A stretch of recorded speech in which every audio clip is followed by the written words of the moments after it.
دادگاه ولایت سوخت شوجهان فتویف ساکن 28 ساله نویه جبار رسولوف را طبق ماده 104 قسم دوم کودکس جنایتی جمهوری تاجیکستان در کشتار همسرش ددبایو گناهکار دانسته به مهلت 17 سال از آزادی محروم کرده است.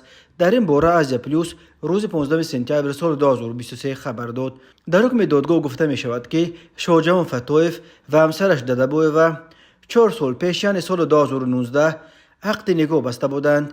بهار سال جاری ددبایو نیمه شب با مرد ناشناس تلفنی صحبت می کند و از این شوهر شوجهان فتویف خبر یافته او را به خانه والدانش می برد و هدف جدا شدنش را به میان می گذارد. پس از یک ماه میان شوجهان فتویف و همسرش ددبایو که لکه جدا از هم میزیستند مناقشه سر میزند.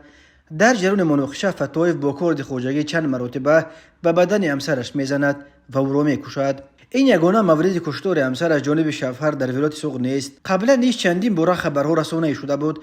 مثلا ماه مارس سال جاری دادگاه ولایت سوخت حیدر حیدروف یک ساکن جماعت دیوت سرزم شهر پنجکند را در کشتار همسرش گناهکار دانسته 23 سال از آزادی محروم کرد. همچنین ماه ینور سال 2023 یک ساکن شهر اسفره همسر خود را نیز برای با تلفن موبیلی با کسی صحبت کردنش به قتل رسانیده بود. در عموم وقت‌های آخر از تاجیکستان درباره کشتار و قصد کشتار خویشاوندان نزدیک به خصوص کشته شدن همسران از دست شوهرانشان خبرهای زیاد به دست می‌رسند. کشتار همسران و سوء قصد به جان آنها در اکثر موردها در زمینه رشک صورت می‌گیرد.